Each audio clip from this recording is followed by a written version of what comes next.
Ya, Assalamualaikum warahmatullahi wabarakatuh. Waalaikumsalam warahmatullahi wabarakatuh. Alhamdulillahilladzi anzala sakinata fi qulubil mu'minin yazdadu imanan ma'a imanihim.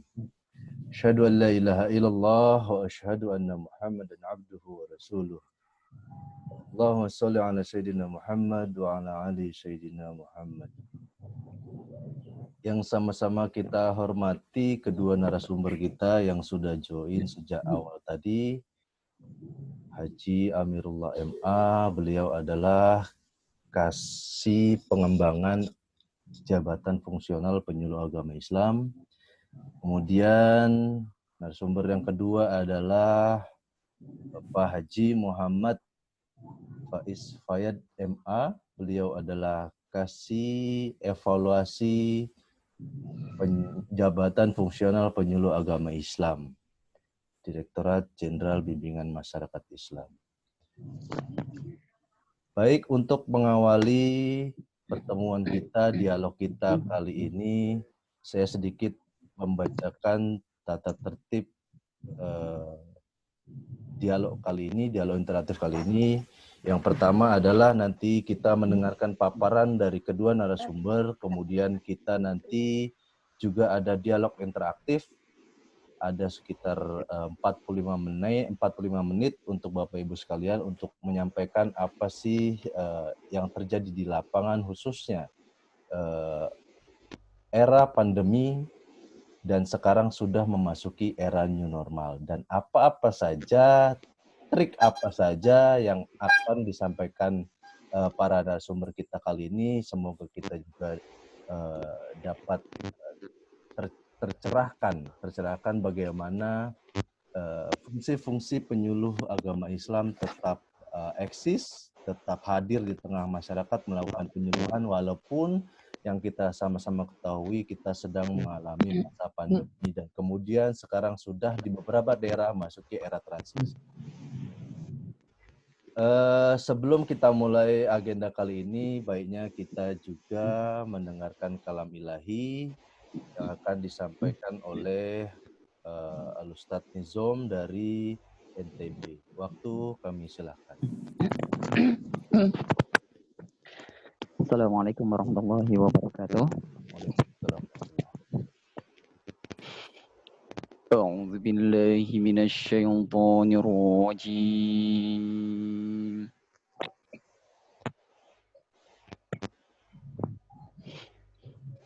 Bismillahirrahmanirrahim.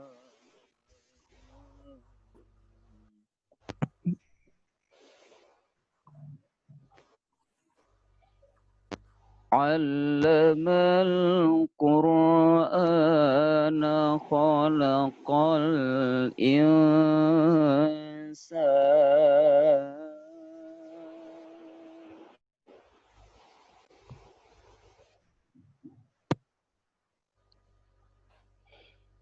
علمه البيان الشمس والقمر بحسبان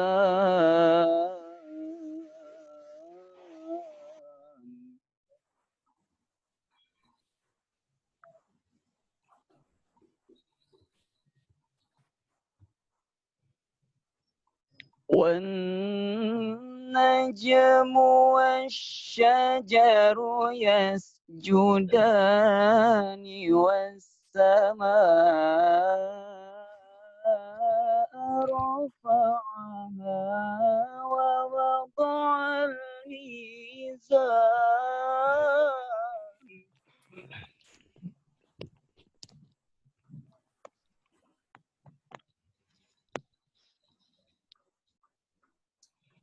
ألا تطغوا في الميزان وأقيموا الوزن بالقسط ولا تخسروا الميزان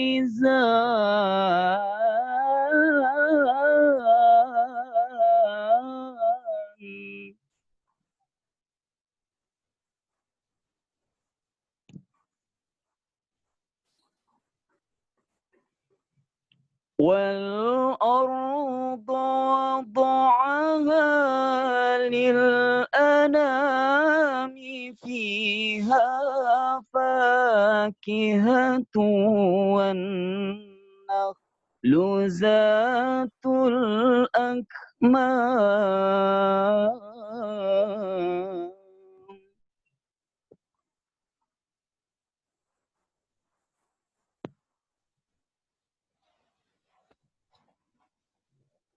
والحب ذو العصف والريحان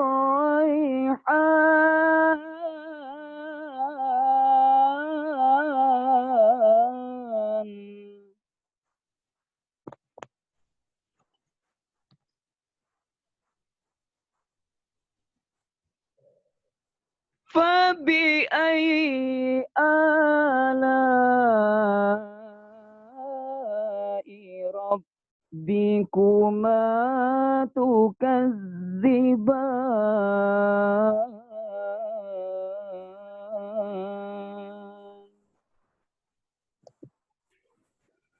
فبأي آلاء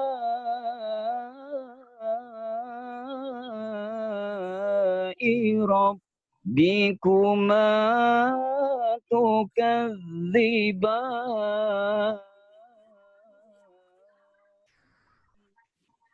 صدق الله العظيم.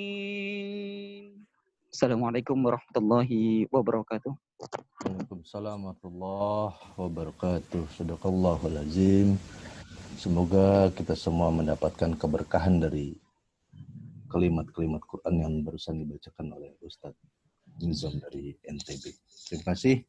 Baik, selanjutnya sebagai tambahan informasi yang kemudian berkembang selalu pada tataran subdit penyuluh agama Islam, tentunya terkait dengan kinerja penyuluh agama Islam yang selalu diharapkan tetap eksis, tetap juga tampil pertama, kemudian juga saya kasih pembuka sebentar.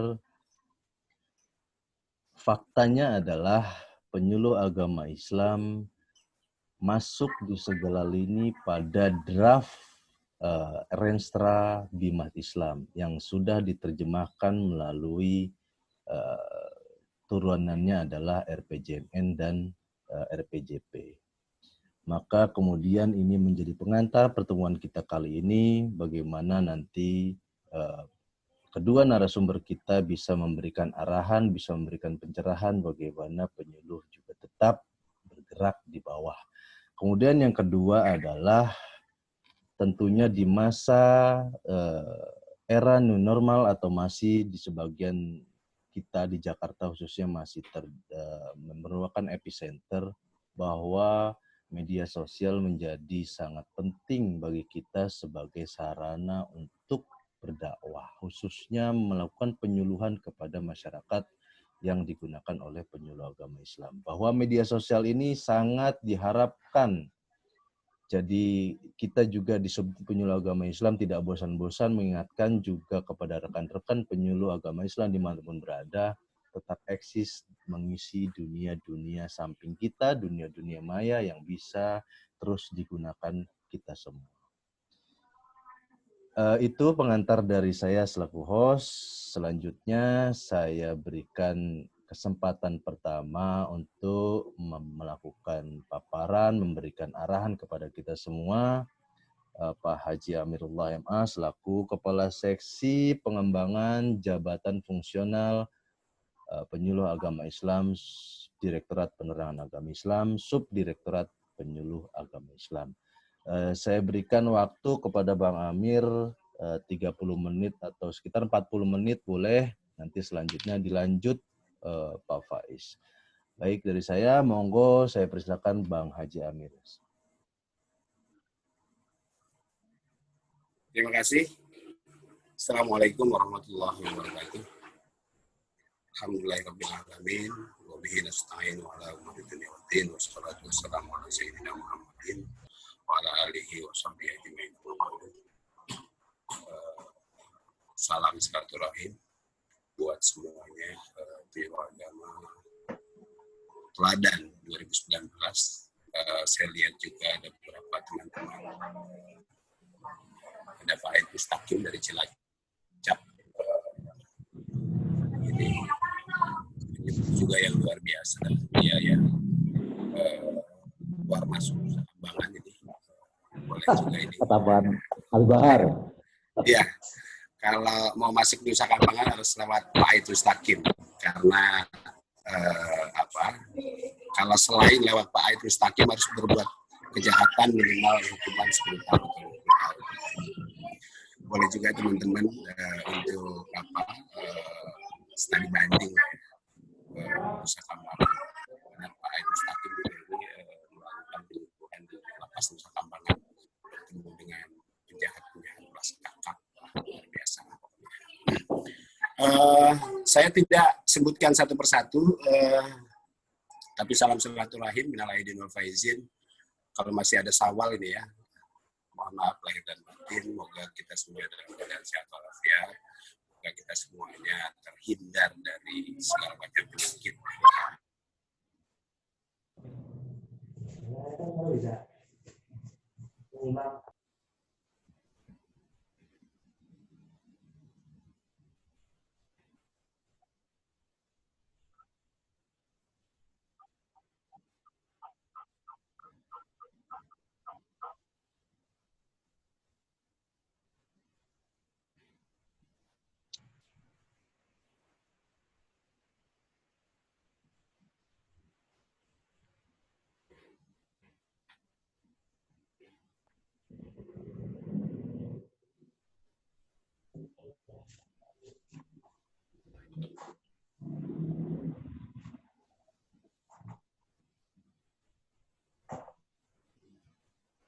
Suaranya hilang. Baik, Bapak Ibu, sebentar. Nampaknya Bang Haji Amir mengalami gangguan. Oke.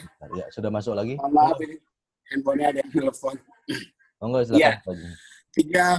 Tiga malam kita di Holiday Inn, makan bareng, ketemu teman-teman penyuluh agama Nusantara.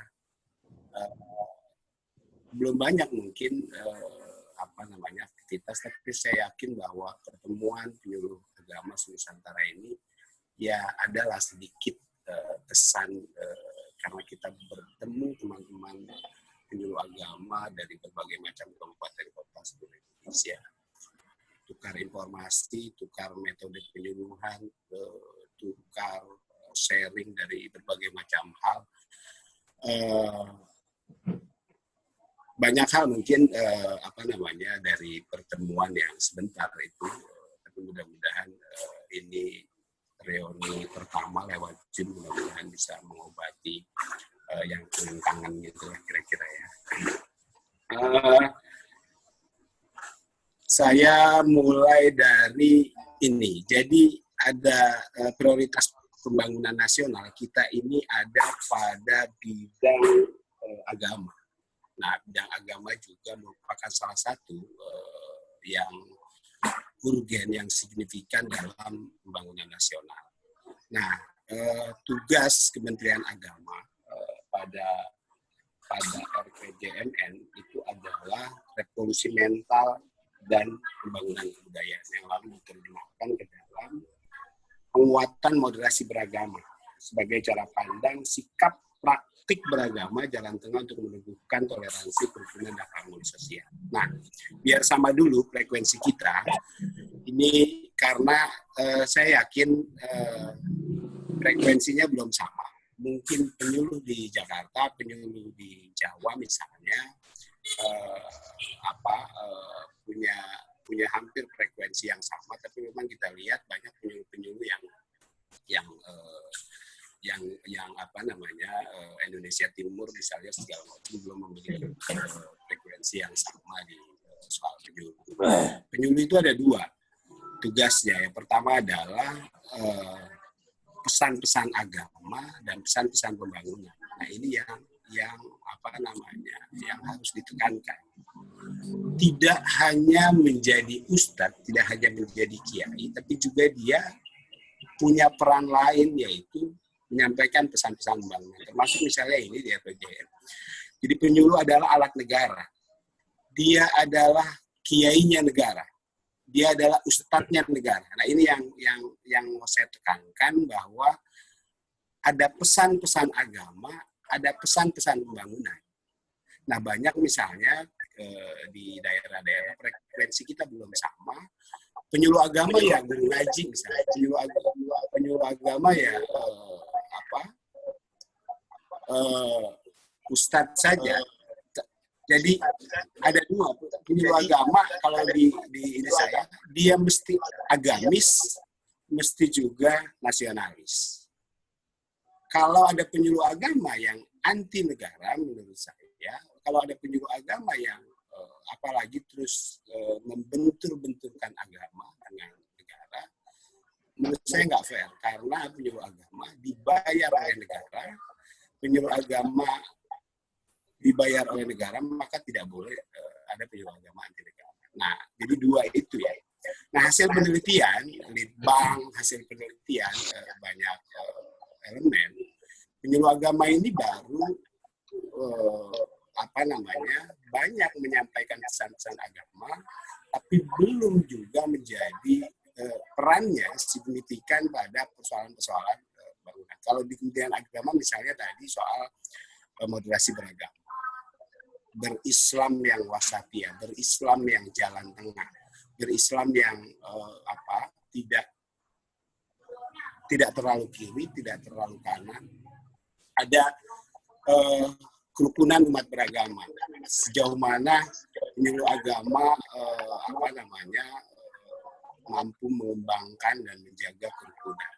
Itu juga perannya masih belum signifikan.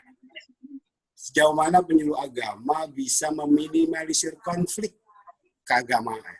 Itu juga perannya belum signifikan.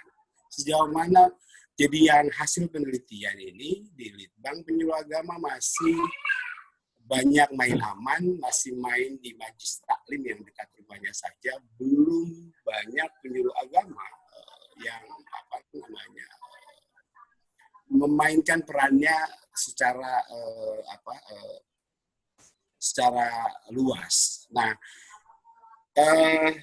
itu yang pertama. Jadi ini kita samain persepsi, karena misalnya Aceh ada nggak Cut? Cut bilang ke saya, Bang, di Aceh ini penyuluh agama ya udah guru ngaji aja. Belum apalagi terus misalnya ada penyuluh teladan nasional datang dari berbagai macam daerah. Ternyata luar biasa ya. Penyuluh agama bukan hanya penyuluh menyampaikan 4 fungsi tadi, informatif, edukatif, konsultatif, dan advokatif, tapi penyuluh agama jadi pemberdayaan masyarakat. Saya kira apa yang dilakukan Abah Izar misalnya di Malang itu luar biasa. Mewakafkan dirinya untuk hijrah ke pedalaman, ke daerah yang terpencil, meninggalkan fasilitas kota, mewakafkan dirinya untuk bisa menjadi tempat bertanya dan berbagai persoalan masyarakat. Nah, penyuluh agama jadi bukan saja sebagai penyuluh, jadi apa yang dilakukan Abah Izar, karena saya sempat ke sana, dia adalah sebagai pemberdaya masyarakat. Nah, ini yang oke gitu loh, yang yang misalnya harus dicontoh oleh banyak penyuluh. Bayangin, kita punya 50.000 penyuluh agama se-Indonesia. Hari ini belum banyak juga kita lihat perannya secara signifikan apalagi di media sosial. Nah, ini yang menurut saya harus kita bangkitkan sama-sama, apalagi teman-teman adalah teladan nasional 2019 ini. Berapa sih video-video tentang penyuluhan di YouTube misalnya? Saya kira kalau misalnya satu orang saja membuat satu video per bulan misalnya, ada 50.000 penyuluh, 50.000 video di YouTube soal penyuluhan kreatif atau apa saja berkaitan dengan agama, kerukunan, moderasi dan lain-lain. Kalau apalagi penyuluhan PNS, kalau dia harus menyampaikan laporannya 8 kali dalam 1 bulan. Kalau satu penyuluh agama 8 kali membuat video dakwah tentang berbagai macam tema dan ini dimasukkan ke medsos, ke YouTube, berapa puluh ribu per bulan video-video kreatif yang dakwah yang dilakukan oleh penyuluh agama. Dan ini juga belum kelihatan. Nah, hasil beberapa dialog dengan teman-teman penyuluh agama yang mungkin perlu diingatkan adalah banyak penyuluh agama yang tidak memakai identitas penyuluh agama, atau dia penyuluh agamanya tidak ditampilkan di publik. Kita paham bahwa sebelum penyuluh agama dia adalah seorang kiai, dia orang ustadz, dia ustazah segala macam, lalu masuk penyuluh agama. Tapi tampil di publik, identitas penyuluh agamanya nggak dimunculin. Maka ketika ada penelitian, ketika ada penelitian misalnya tentang signifikasi peran penyuluh agama di kesalahan sosial, di kerukunan umat beragama, di segala macam, selalu rendah peran penyuluh agama. Karena penyuluh agama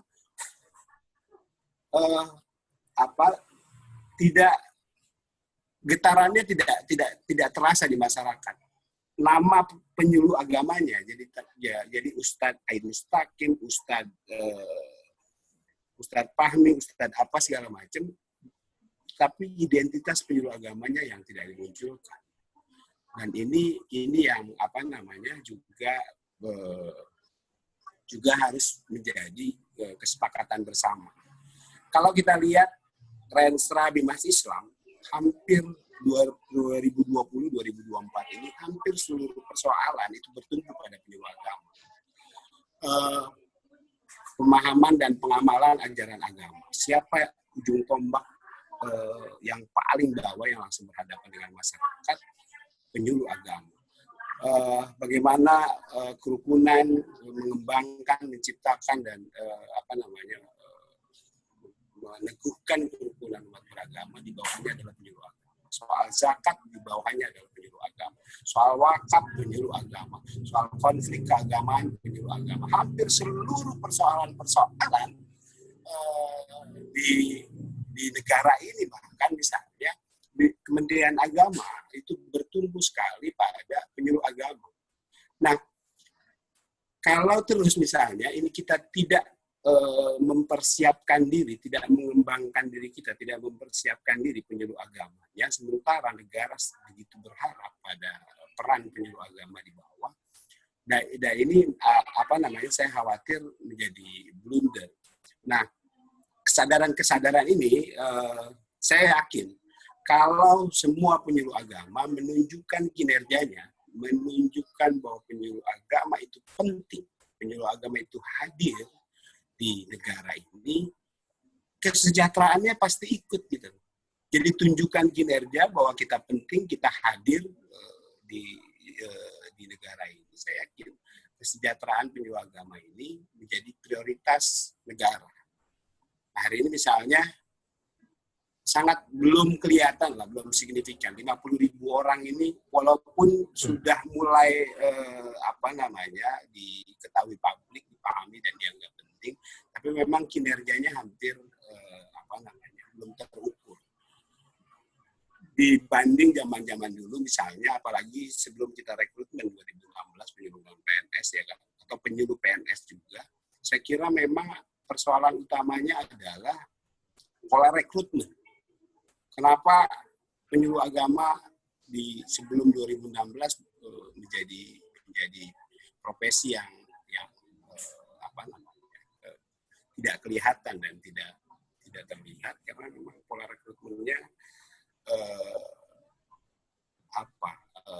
kurang baik lah ya. Nah, ketika ketika kita lakukan 2016-2019 ini, kita ambil SDM terbaik ini, kita berharap memang muncul. Jadi penyuluh agama muncul di publik, kita ramaikan medsos, kita ramaikan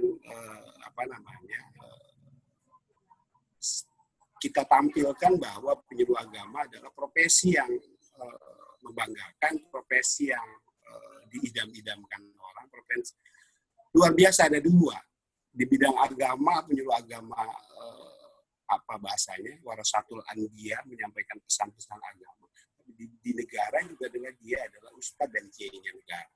Nah ini mesti menjadi profesi yang kita usung, membanggakan, dan profesi yang diidam-idamkan. Nah, kalau ini kita sepakat semuanya bergerak 50.000 orang ini menjadi menjadi luar biasa. Nah, apalagi terus ini teman-teman di penyuluh teladan. Ini harus, saya nggak tahu nanti Pak Alim, Pak Heru dan teman-teman ini setelah ini what's next gitu. Apa setelah ini teman-teman penyuluh teladan 2019 ini? Mereka kan harus jadi agent of change di daerah-daerah masing-masing, menjadi rujukan, menjadi contoh penyuluh-penyuluh agama di wilayah masing-masing. Inilah penyuluh agama yang luar biasa. Nah, saya kira ini juga harus difasilitasi bagaimana penyuluh-penyuluh agama teladan 2019 ini ya. Jangan setelah itu ya sudah gitu, tapi ini harus kita buatlah apa program-program yang akan bisa dilakukan oleh penyuluh agama alumni 2019 teladan 2019 ini. Udah berapa waktu saya ngomong? Oke, Pak Bais, itu dulu pengantar diskusi kita, pemantik diskusi kita. Kita butuh, saya yakin ini adalah terbaik semuanya. Kita butuh ide, butuh gagasan, butuh masukan-masukan dari teman-teman bagaimana terus penyuluh agama ke depan. Saya sih pengennya penyuluh agama memang benar-benar menjadi ujung tombak Kementerian Agama, menjadi profesi yang membanggakan dan diidam-idamkan orang, dan negara ini hampir semua persoalan-persoalan di dalam penyuluh agama, dan penyuluh agama harus siap ke depan. Bagaimana menjadi ujung tombak yang sebenarnya. Saya kembalikan ke moderator, nanti ada Pak Faiz juga, nanti selanjutnya kita siap dialog bagaimana penyuluh agama ke depan. Terima kasih. Billahi taufiq wal hidayah. Assalamualaikum warahmatullahi wabarakatuh. Waalaikumsalam warahmatullahi wabarakatuh. Baik, terima kasih Bang Haji Amir yang sudah memberikan arahan kepada kita semua. Kemudian nanti saat sesi dialog interaktif, Bapak Ibu penyuluh teladan 2019 dimanapun berada, bisa memanfaatkan menu reaction, lalu raise your hand. Jadi beri isyarat ke kami bahwa Bapak Ibu ingin berdialog, ingin ada yang ditanyakan, sharing segala macam, itu ada di menu reaction, lalu raise your hand. Satu lagi yang mungkin bisa kita berikan semacam pemantik juga, bahwasannya penyuluh agama Islam teladan ini nampaknya sementara berhenti di tahun 2019. Makanya kenapa di awal kali kita melakukan pembinaan media daring, kita juga langsung mengarah ke penyuluh agama teladan 2019. Kemungkinan di tahun 2020 ini kita juga sangat sebenarnya sangat berharap bahwa ada lagi nanti penyuluh agama Islam teladan tiap tahunnya. Namun kondisi kita sekarang ini nampaknya kita tidak bisa melakukan ajang silaturahim melalui pemilihan penyuluh agama Islam teladan di tahun 2020. Kemudian karena juga di daerah juga masing-masing daerah juga 80% juga pertemuan-pertemuan secara langsung, sosialisasi pembinaan secara langsung juga tidak bisa dilakukan. Makanya yuk kita melalui 2019 ini, melalui penyuluh agama Islam Teladan 2019 ini terus juga mencontohkan, memberi memberi semacam pemantik juga bagi kita semua penyuluh agama Islam di Indonesia, memberikan contoh. Itu pesan Bang Amir. Kemudian juga kita jangan hanya hadir di tataran pemahaman keagamaan, kita juga hadir di tataran negara, penyuluh bagaimana bisa memiliki rasa nasionalis yang tinggi. Terutama intinya kasarnya adalah di kepalanya itu ada balutan Pancasila di kita semua.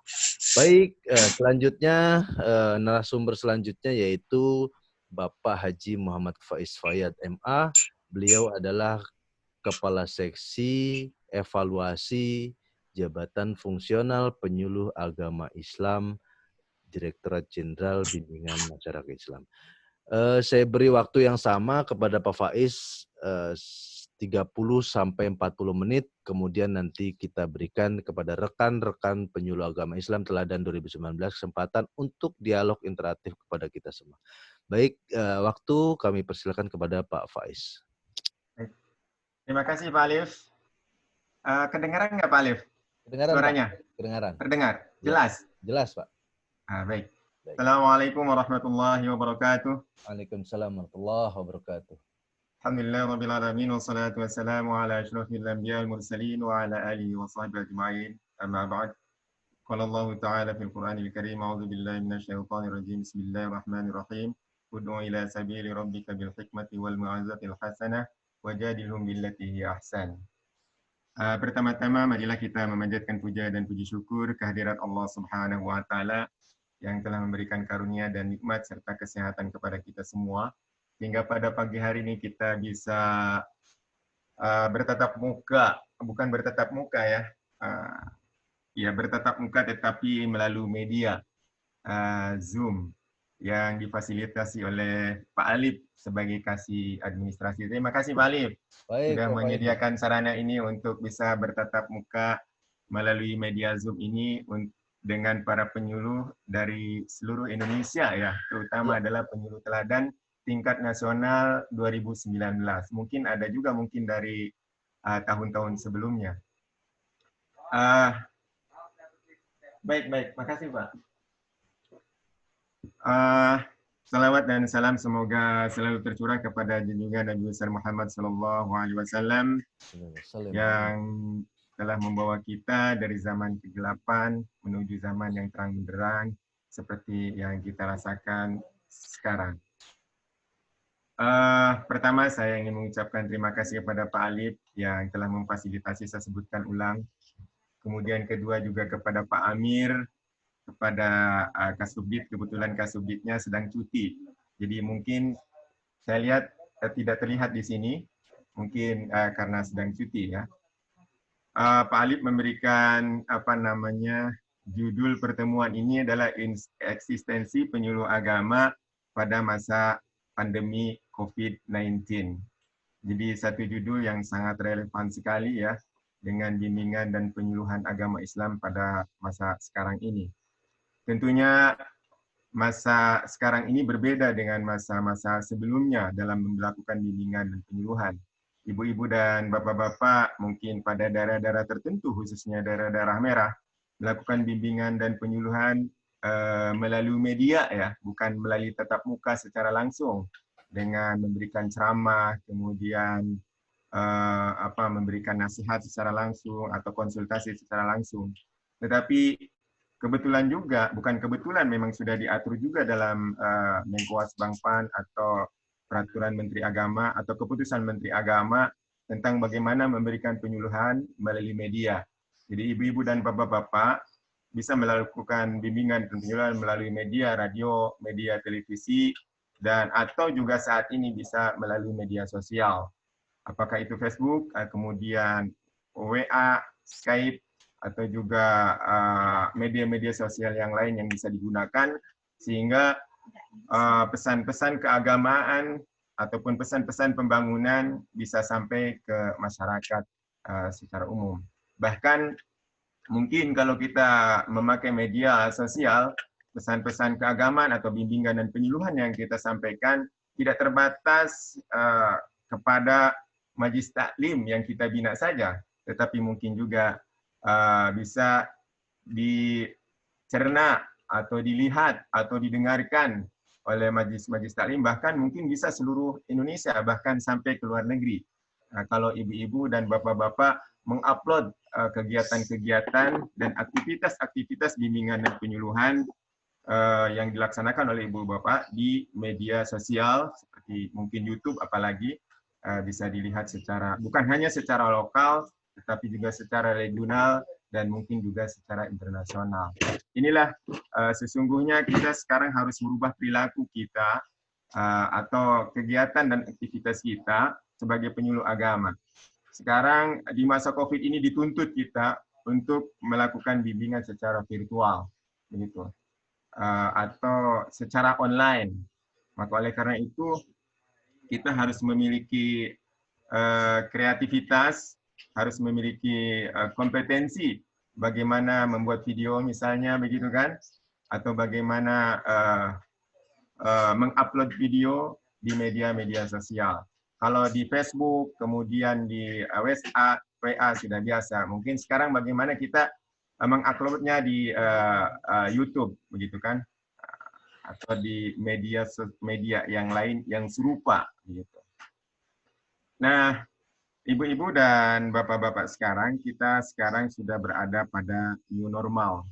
Jadi suatu keadaan yang dianggap normal, yang berbeda dengan normal keadaan normal sebelumnya.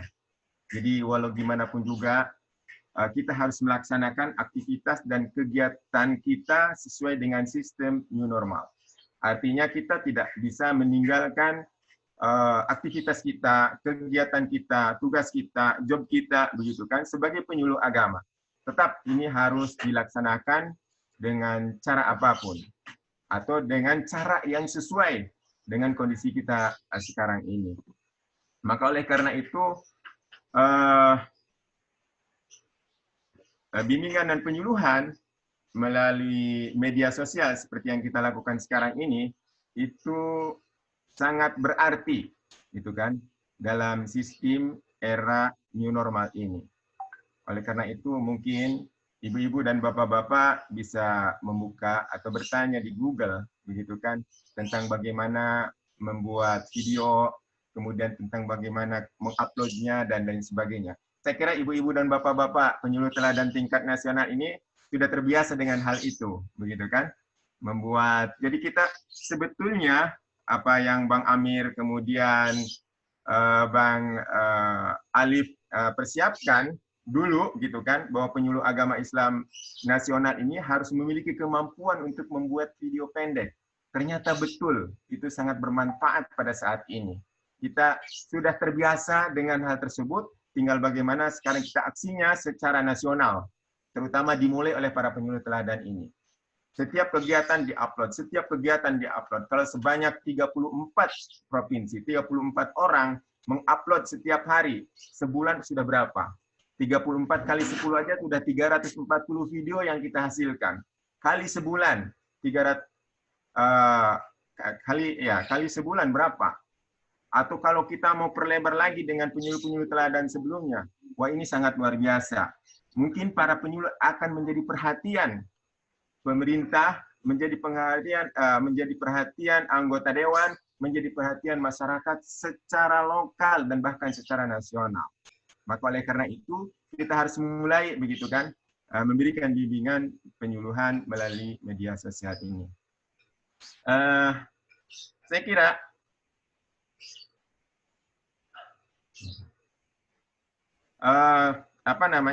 pemerintah telah membuat rambu-rambu ya tentang penyebaran COVID-19 ini. Ada yang hijau, kemudian ada yang kuning, dan ada yang merah.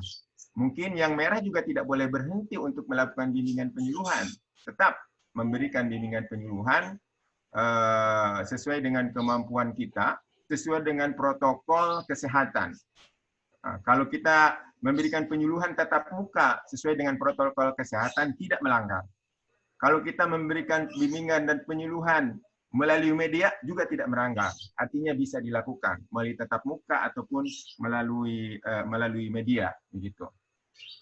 Nah, oleh karena itu tidak boleh kosong ruang publik kita gitu kan dari bimbingan dan penyuluhan. Kalau seandainya kosong dari bimbingan dan penyuluhan, apalah jadinya suatu saat nanti negeri kita ini, gitu kan? Apalagi sekarang ada perdebatan antara rancangan undang-undang HIP misalnya, haluan ideologi Pancasila, begitu kan?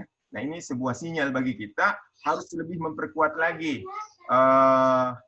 bimbingan dan penyuluhan di masyarakat, memberikan kesadaran kepada mereka tentang betapa pentingnya agama, tentang betapa pentingnya negara, begitu.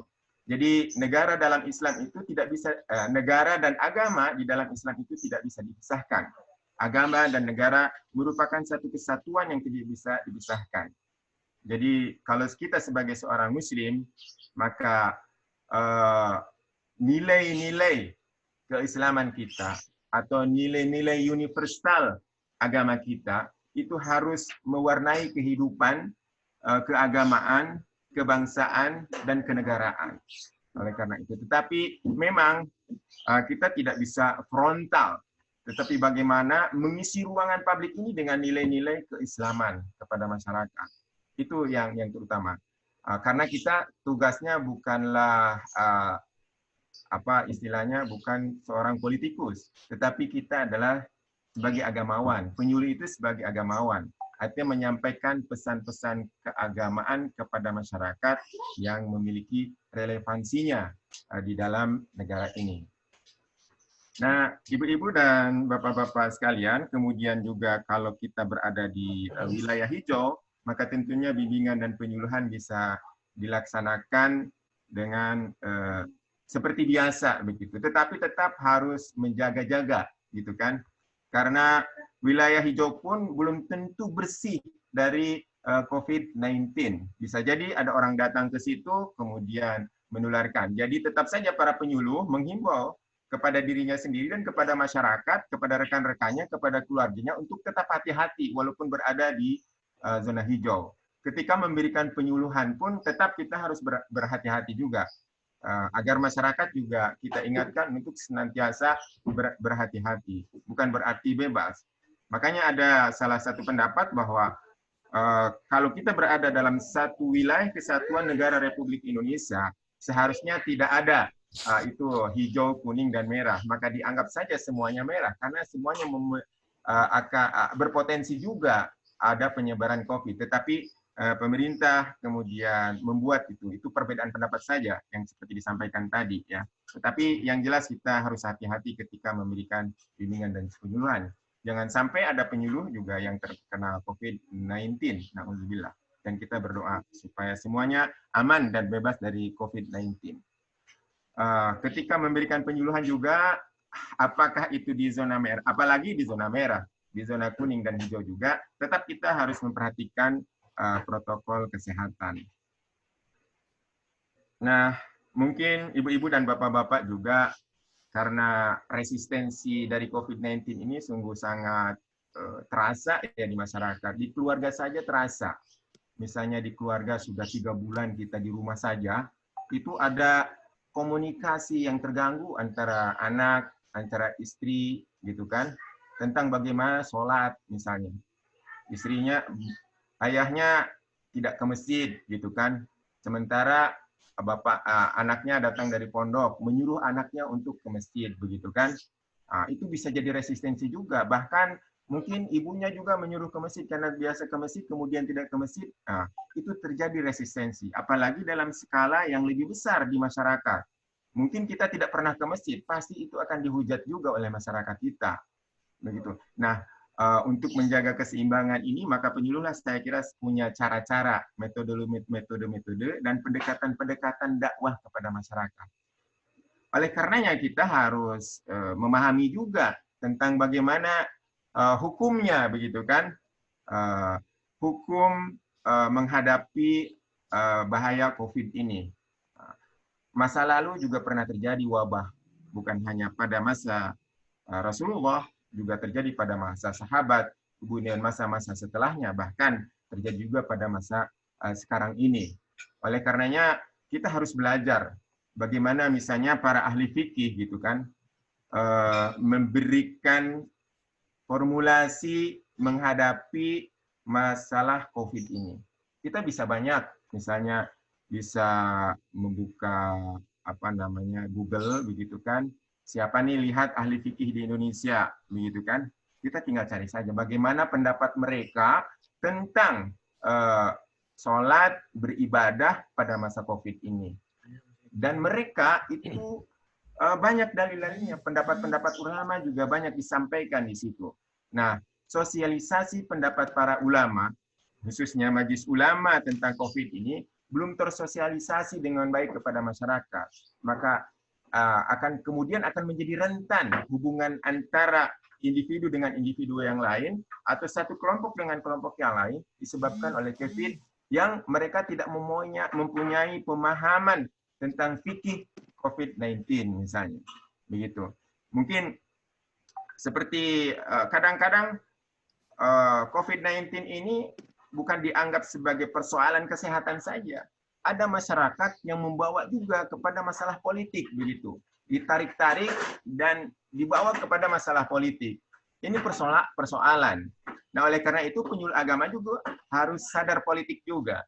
Bukan hanya sadar agama, tetapi juga sadar politik. Artinya bagaimana hubungan antara satu kelompok dengan kelompok kita pahami, begitu kan? Kemudian kita juga harus memahami bagaimana perspektif agama dalam menghadapi COVID-19, terutama masalah ibadah. Misalnya sholat berjamaah lima waktu di masjid, kemudian sholat Jumat, dan itu kan banyak pendapat ulama, begitu kan? Nah, ini kadang-kadang berbenturan juga di masyarakat kita. Di masyarakat kita sudah dilarang oleh pemerintah misalnya untuk tidak melaksanakan sholat Jumat dan menggantikannya dengan sholat zuhur dulu ya, kemarin sebelum new normal begitu. Itu terjadi konflik gitu kan antara orang per orang, antara kelompok dengan kelompok yang lain yang memiliki pemahaman yang berbeda. Nah, oleh karena itu saya kira dalam masalah-masalah seperti ini, maka bukan hanya regulasi dan aturan pemerintah yang kita pahami oleh seorang penyuluh, tetapi juga kita harus memahami begitu aturan-aturan fikih, begitu, sehingga ketika mereka diberikan penjelasan tentang menghadapi COVID ini bisa memahaminya. Misalnya salah satu saja sholat Jumat bisa digantikan dengan sholat duhur kalau menghadapi sesuatu yang menyulitkan kita, begitu. Dan saya kira para penyuluh ini lebih paham. Bukan saatnya mungkin untuk menjelaskan masalah fikih di sini. Saya kira pemahaman ulama atau fikih begitu itu perlu juga disampaikan kepada masyarakat. Juga kita harus melakukan perbandingan bagaimana situasi COVID di negeri-negeri yang mayoritasnya Muslim, seperti Saudi Arabia, kemudian Turki, kemudian Pakistan, kemudian negara-negara lain, begitu kan? Dalam pemahaman keagamaan mereka secara komunal, maksudnya dari pemerintahnya dalam menghadapi COVID ini. Nah, itu juga perlu menjadi bagian dari wawasan kita untuk disampaikan kepada masyarakat. Karena masyarakat saat ini bukan hanya pure memahami agama sebagai agama, begitu kan? Tapi kadang-kadang suka dikaitkan dengan masalah politik, begitu. Ada like and dislike, walaupun itu benar, walaupun itu betul.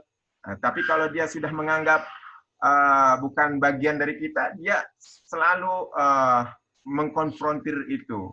Nah, itu yang perlu kita perhatikan di masyarakat. Nah, kita sebagai penyuluh di masyarakat tidak bisa memilah-milah mereka, apakah mereka bagian kita atau bukan bagian daripada kita. Tetap kita harus menganggap mereka sebagai satu kesatuan negara Republik Indonesia atau bagian dari negara Republik Indonesia ini. Nah, selanjutnya mungkin tadi ada masalah rencana strategi di Mas Islam sebagaimana yang disampaikan oleh Pak Alif, begitu kan? Ini kebetulan masih baru kayaknya Renstra di Mas Islam ini. Masih bentuk draft, Pak. Kenapa? Jadi, masih bentuk masih draft. Ya, jadi siang ini rencana kita ada review dari semua direktur kepada Pak Direktur Jenderal, Pak Kamarudin Amin. Baik, Pak. Ya, jadi draft ya, tapi belum sah. Tetapi mungkin kita sedikit memberikan gambaran ya. Ya, Mungkin sekitar secara 90% lah ya Pak ya. 90% sudah 90%. dapat Jadi dipastikan. kebetulan kita bertemu, nanti sahnya mungkin setelah ini ya. Ya. Tapi ini adalah draft ini mungkin sudah 90% atau 95% jadi begitu. Ya. Nah, saya lihat kalau kita lihat di sini di dalam Renstra Bimas Islam ini hampir mengarah kepada penyuluh. Ya.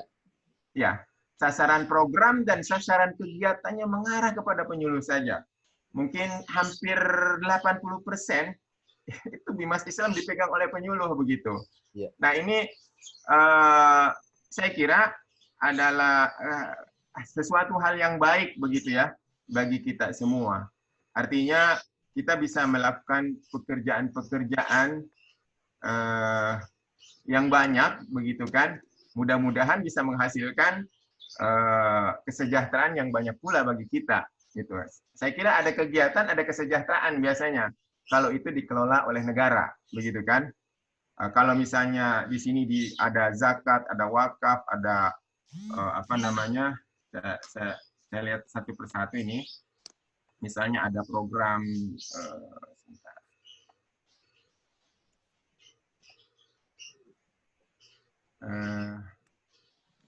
bentar ya. Ada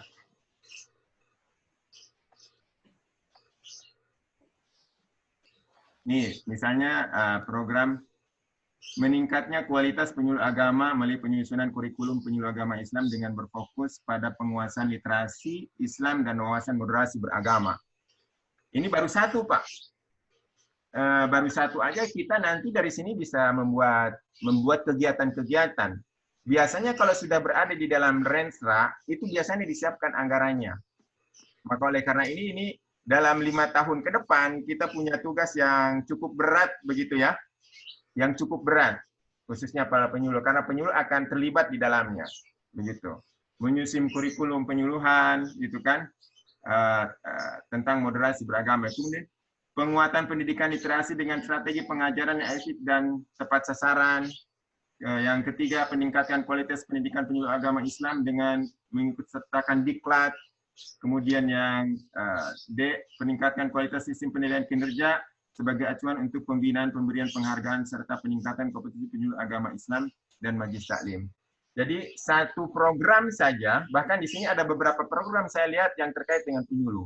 Itu akan banyak kegiatan yang akan dilaksanakan oleh kita selama 5 tahun ke depan. Karena itu akan ditanya terus, apa programnya sudah berjalan belum? Bagaimana ininya dengan masyarakat? Begitu akan selalu ditanya nanti. Dan itu harus kita pertanggungjawabkan. Belum lagi menyangkut dengan direktorat yang lain. Ada direktorat zakat, ada direktorat wakaf, yang senantiasa melibatkan penyuluh.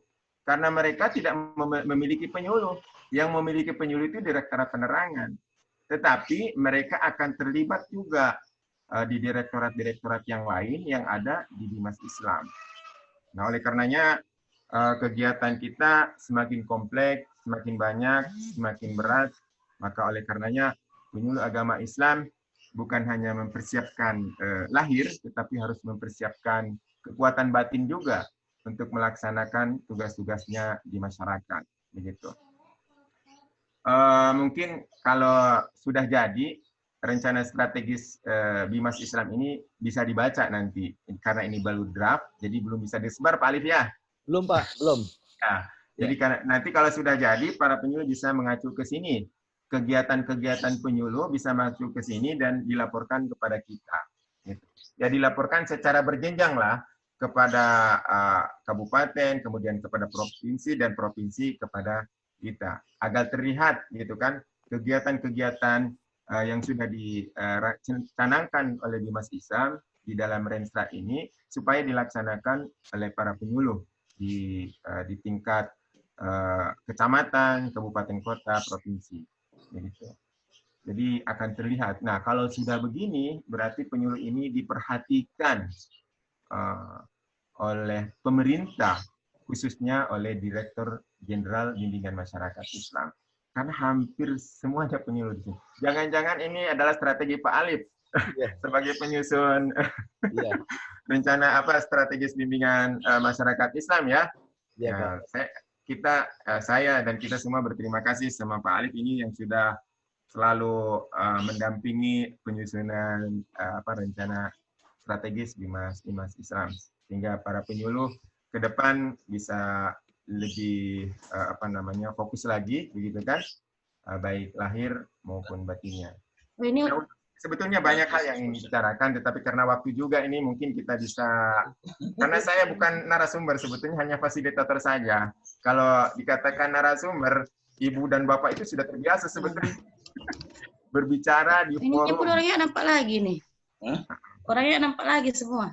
Ya, mungkin untuk sementara Pak Alif, ini Baik. saja, biar kebagian semua ya, biar Baik. kita bisa mendengarkan juga dari para penyuluh, begitu. Tentang mungkin begini, apa saja yang sudah dilakukan oleh para penyuluh di masa COVID ini, gitu kan? Ya. Kan itu judulnya eksistensi penyuluh agama Islam pada masa pandemi COVID-19. Mungkin eksistensi enggak, gitu. Ya. Apa melakukan pekerjaan enggak gitu di masa pandemi, atau diam saja, begitu kan?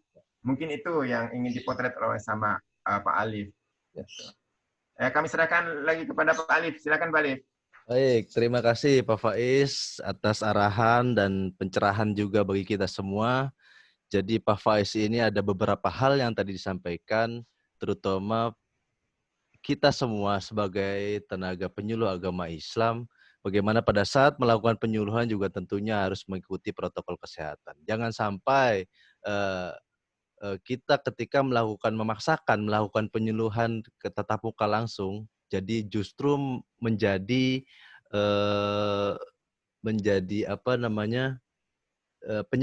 penyebar dan menyebarkan virus COVID-19 ini. Jadi manfaatkan dulu sementara media-media sosial. Kemudian beliau juga tadi menyinggung permasalahan tentang renstra yang apa sih yang bisa dilakukan penyuluh. Iya, bahwa penyusunan renstra ini sudah beberapa kali diadakan dari mulai 2017 sampai terakhir 2020 ini, sebentar nanti juga akan disahkan oleh Pak Dirjen. Ada 7 fungsi yang bisa kita pahami bersama Bimas Islam. Saya sedikit bacakan dan sudah saya share di Bapak Ibu, mungkin bisa terlihat di layar Bapak Ibu. Yang pertama yaitu melaksanakan pembinaan dalam rangka mewujudkan umat Islam yang beriman dan bertakwa kepada Allah Subhanahu wa taala serta berakhlak mulia. Ini artinya apa? Di poin pertama ini adalah jelas tugas dan fungsi penyuluh agama Islam. Makanya kenapa di bab pendahuluan paling pertama yang disinggung adalah masalah penyuluh. Masalah penyuluh, kemudian lanjut juga ini. Ada peningkatan kualitas pemahaman dan pengalaman ajaran agama. Sub poinnya adalah peningkatan kualitas tenaga penyuluh agama. Jadi bagaimana penyuluh agama Islam nanti bisa hadir di tengah-tengah masyarakat dengan kompetensi yang mereka bawa.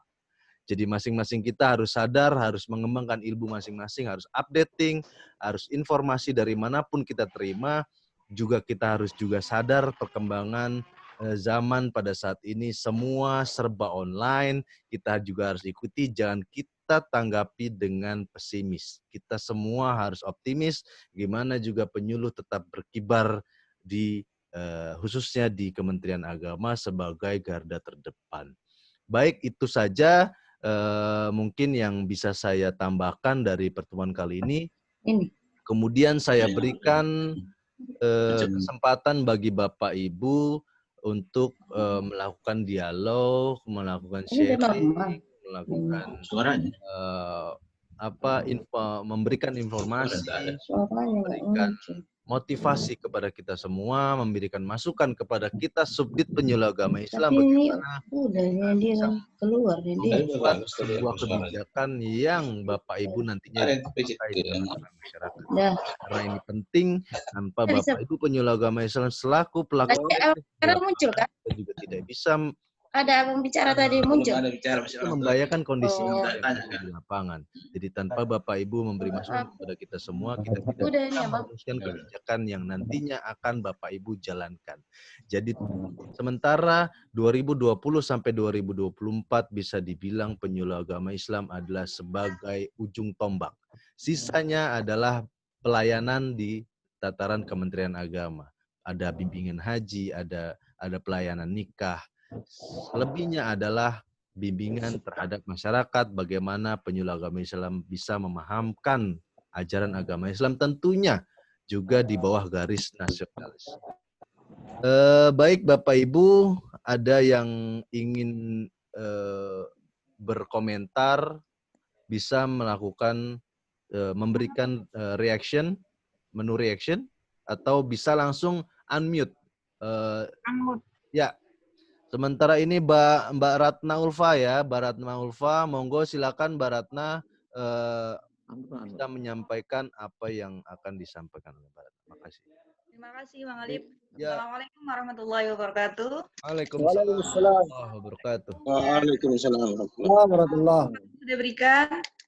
Langsung saja. Pertama untuk Bapak Faiz ya. Tadi ada sedikit bahasan apa yang sudah dilakukan selama pandemi. Saya dari Purworejo, Jawa Tengah, Bapak. Memang selama ini, kemarin selama pandemi, Purworejo termasuk yang number one di Jawa Tengah, yang merah, yang positif terbanyak. Kebetulan setelah sampai sekarang, alhamdulillah sudah mulai new normal dalam waktu yang sesingkat ini. Nah, yang sudah kami lakukan selama ini, yang pertama, karena literasi di masyarakat kita masih kurang ya. Jadi banyak edaran-edaran termasuk dari MUI itu yang tidak bisa dicerna oleh masyarakat secara luas, secara mudah. Maka yang pertama kami lakukan adalah melakukan sounding pengumuman apapun dari MUI melalui kita pembuatan video yang kemudian kita sebar ke grup WA. Jadi video itu adalah isinya pembacaan informasi dari MUI tentang bagaimana, terutama MUI Purworejo ya, karena ada dari MUI pusat yang tidak bisa dilakukan di daerah, di Purworejo juga ada keputusan tersendiri mengenai bagaimana ibadah di masa Ramadan itu seperti apa. Kita yang kemudian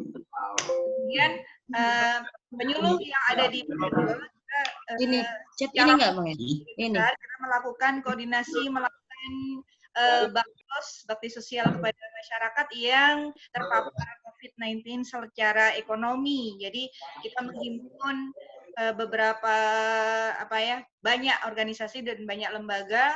Salah satu bentuk kinerja peran penyuluh di masyarakat adalah membantu masyarakat juga dan meningkatkan perekonomian umat yang sekarang sedang terpuruk. Kita juga alhamdulillah penyuluh sudah bekerja di sana. Dan selain itu banyak dari kita. Mbak Ratna. Ya. Iya gimana? Alah. Itu suaranya menghilang buat Mbak Ratna. Iya. Mungkin karena sinyal, Pak. Nah, kemudian kita juga buat video dan informasi tentang keagamaan dan yang lainnya itu untuk pembinaan masing-masing. Itu. Dan termasuk majelis taklim. Kemudian melakukan peningkatan semangat keberagamaan kembali karena ya terus terang setelah dari masa kita merah menjadi orange sekarang, dari tadinya tertutup untuk semua kegiatan keagamaan di tempat umum seperti di masjid taklim. Nah, sekarang begitu new normal, bukan kehebohan kembali ke masjid, justru mereka sudah terlanjur nyaman di rumah masing-masing, nggak ke masjid. Kemudian anak-anak yang sudah terlanjur nyaman dengan gadgetnya selama 3 bulan, juga untuk ngaji pun mulai belum bisa semangat seperti sebelumnya. Gitu. Maka kita dari teman-teman penyuluh mulai mengadakan berbagai cara gitu seperti itu. Nah, itu ya kepada untuk Pak Faiz itu respon sebagai apa yang sudah kami lakukan selama COVID. Kemudian kepada Bang Amir kaitannya dengan kenapa penyuluh agama belum muncul secara umum, karena memang selama ini identitas sebagai penyuluh agama di masyarakat memang belum ada, baik karena dulunya mungkin belum dimunculkan seperti sekarang ada penyuluh teladan, kemudian ada gebrakan-gebrakan kegiatan dari Mas kaitannya dengan penyuluh. Nah, ini maka bukan hanya dari kami penyuluh yang dituntut untuk memunculkan saya punya kegiatan dan saya upload ini saya penyuluh teladan, tetapi saya kira dari semua pihak yang perlu memunculkan penyuluh, bukan hanya dari kita penyuluh sendiri, tapi mungkin juga koordinasi dari pusat bagaimana membuat kegiatan yang itu dengan atas nama penyuluh. Terima kasih. Assalamualaikum. Penting ininya suaranya ini lah Bang. Baik. Pakai suara. Terima kasih. Mohon izin bagi Bapak Ibu semua yang belum saya tunjuk masih bisa juga dengan secara ikhlas memute speaker Bapak Ibu masing-masing agar secara clear nanti kita bisa mendengar dari rekan-rekan yang lain sedang menyampaikan pendapat. Karena ini pertemuan kali ini nanti saya rekam, kemudian saya upload via YouTube. Saya kebetulan kami di Subdit Penyuluh Agama Islam sudah membuat channel YouTube yaitu Subdit Penyuluh Agama Islam. Nanti bisa dilihat ulang kembali Bapak Ibu sekalian melihat rekamannya melalui channel YouTube. Kemudian yang sudah mengangkat tangan, saya lihat ini Mas Alam, Sulawesi Utara ya. Kami persilakan Ustadz Alam.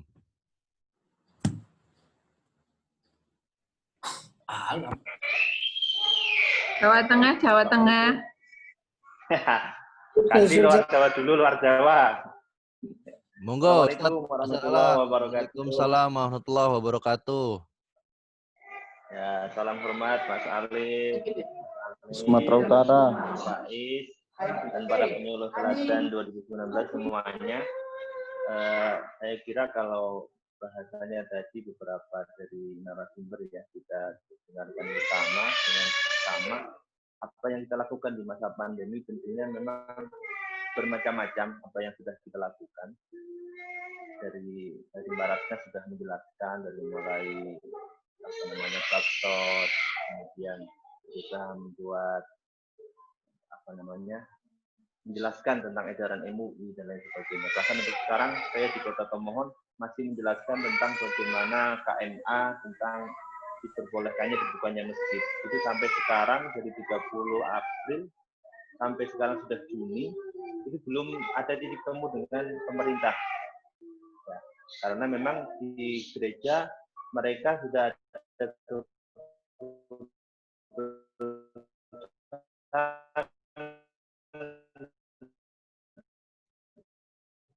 lewat video ibadah kita kalau lagi baca ya dengan Pemkot. Ada beberapa usulan ya kalau saya boleh itu tadi baik Mas Amir, Mas Ali juga menyampaikan. Kalau seandainya penyuluh pindah sinyal itu jumlahnya 50.000 jumlahnya bisa membuat video pendek entah bentuknya penyuluhan, membantu penyuluhan dari entah Basnas, entah MUI dan lain sebagainya, itu akan sangat bagus. Tapi kan tidak semua dari kita sebenarnya ahli IT.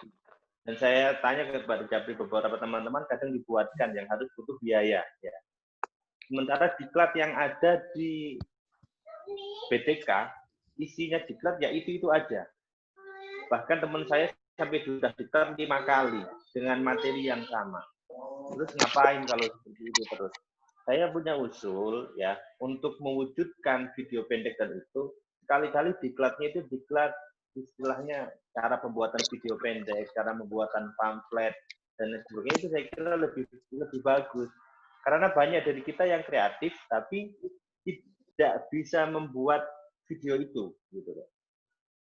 Padahal mereka sebenarnya ide itu ada, tapi belum tahu cara buatnya dan lain sebagainya. Kalaupun harus buat, mereka butuh biaya lagi, butuh ketika penyuluhan ke daerah-daerah terpencil harus bawa kameramen dan lain sebagainya. Kalau ada mungkin tidak pakai tripod bisa, saya kira ini bisa penting. Yang kedua, kalau boleh usul juga ya, ini seperti saya sebenarnya. Saya penyuluhan ini sebenarnya sudah lintas kota. bukan hanya satu kota Tomohon, tapi saya di Sulawesi Utara.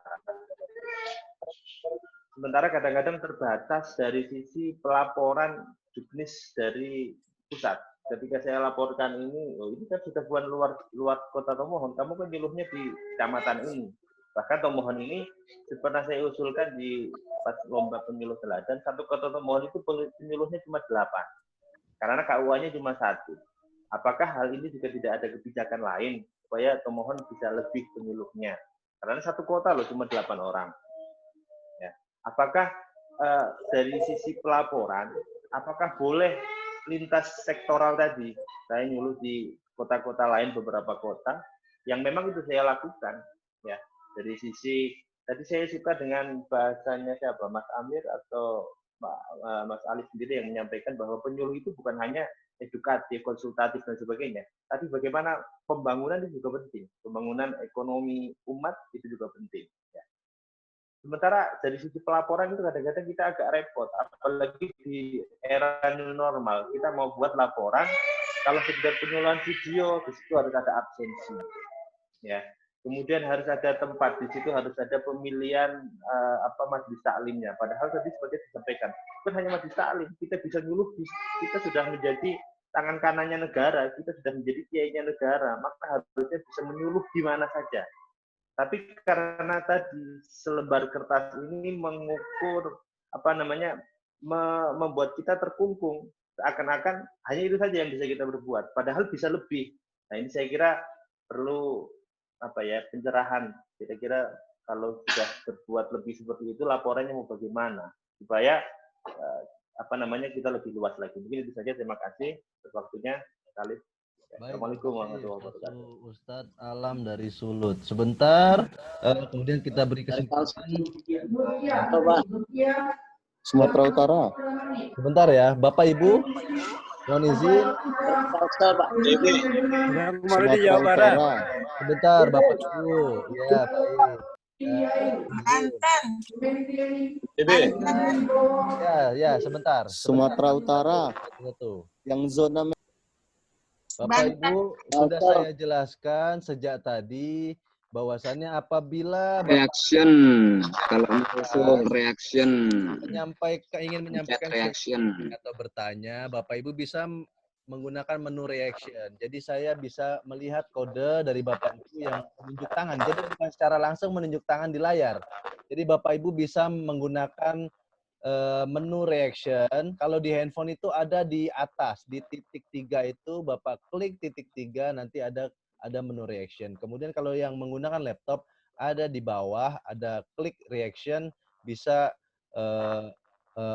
tunjuk tangan di situ. Jadi bukan secara langsung menunjuk tangan. Jadi Bapak Ibu mohon izin, yang lain saya mute, jadi biar bisa terdengar clear di media Zoom meeting ini. Kemudian kita beri kesempatan dulu kepada kedua narasumber kita untuk memberikan tanggapan apa yang sudah disampaikan dari Mbak Ratna Ulfah, apa yang sudah dilakukan di masa pandemi, kemudian Ustadz Alam dari Sulawesi Utara. Monggo Bang Amir atau Pak Faiz, monggo kami persilakan yang bersiap untuk menyampaikan komentarnya. Terima kasih Bang Amir. Terima kasih teman-teman. Jadi kenapa ini juga hasil penelitian dari Litbang. Kerja kita masih sendiri-sendiri. Kita 8 orang per KUA. Mungkin di kabupaten bisa ratusan orang. Ada FKVAI, ada Pokjalu sebagai wadah teman-teman untuk diskusikan materi, metode, apapun yang dilakukan. Jadi itu tadi, kalau misalnya teman-teman bekerja sendiri, apalagi terus belum tahu bagaimana teknik pembuatan video, bagaimana segala macam, itu agak susah. Tapi gunakan wadah-wadah itu, 8 orang per kecamatan, buat konten-konten, materi-materi atau pembuatan video dakwah atau pelatihan atau bintek atau apapun lah ya. Jadi itulah gunakan itu. Jadi jangan bekerja sendiri, apalagi terkait. Saya kira banyak sekali lah soal materi segala macam. Dan menunggu anggaran dari pusat, apalagi anggaran dari ini untuk membuat pelatihan, apalagi kita ada 50.000 orang, saya nggak yakin 5 tahun ini bisa kita laksanakan secara keseluruhan. Nah, FKPAI atau Pokjalu ini, apalagi kan undang 68 bupati, yang hadir sekitar berapa, 20 atau 30-an bupati.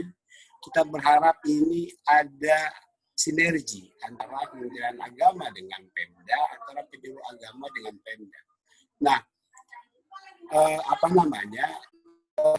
hari stakeholder melakukan kerjasama dengan berbagai macam lembaga, dengan berbagai macam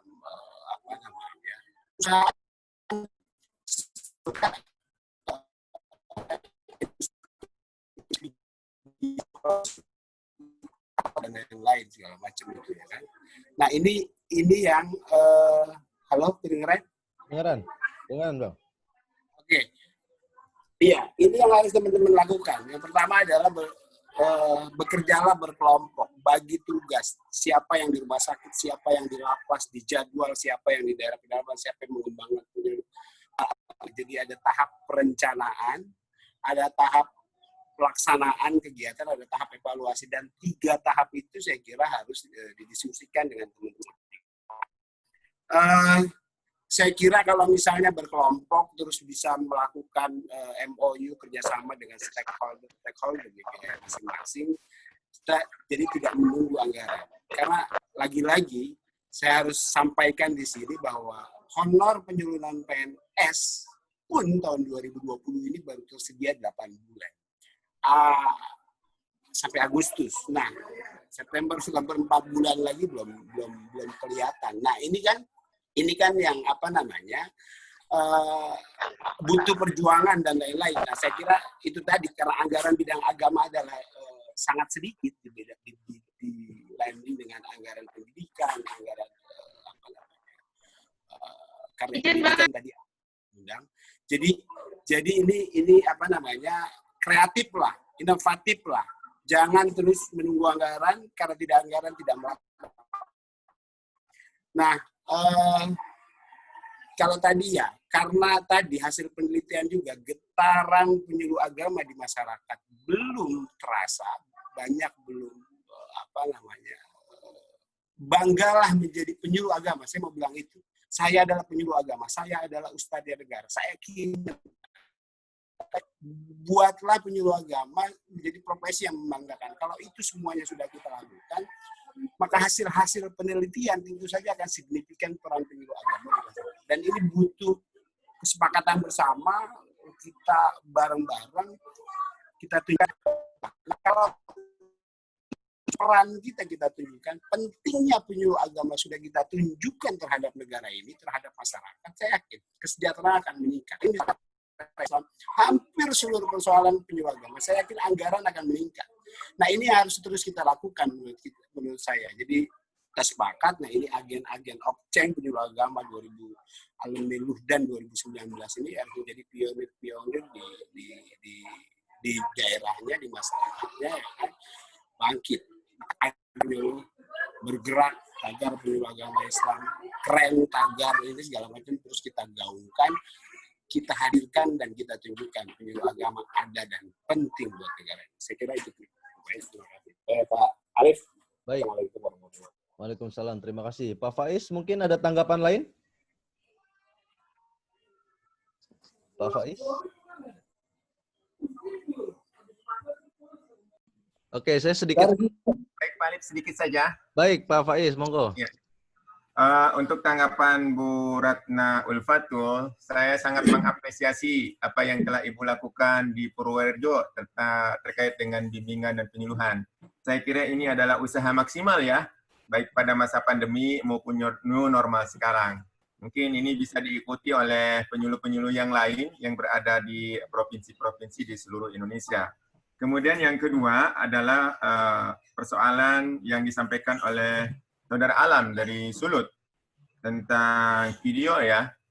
Saya kira video ini bisa membuat video itu bisa dilakukan secara otodidak. Kalau memang anggaran BIMTEK dan Diklat belum ada, atau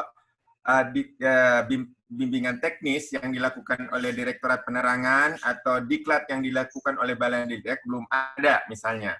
Itu nanti bisa dilakukan dengan cara otodidak.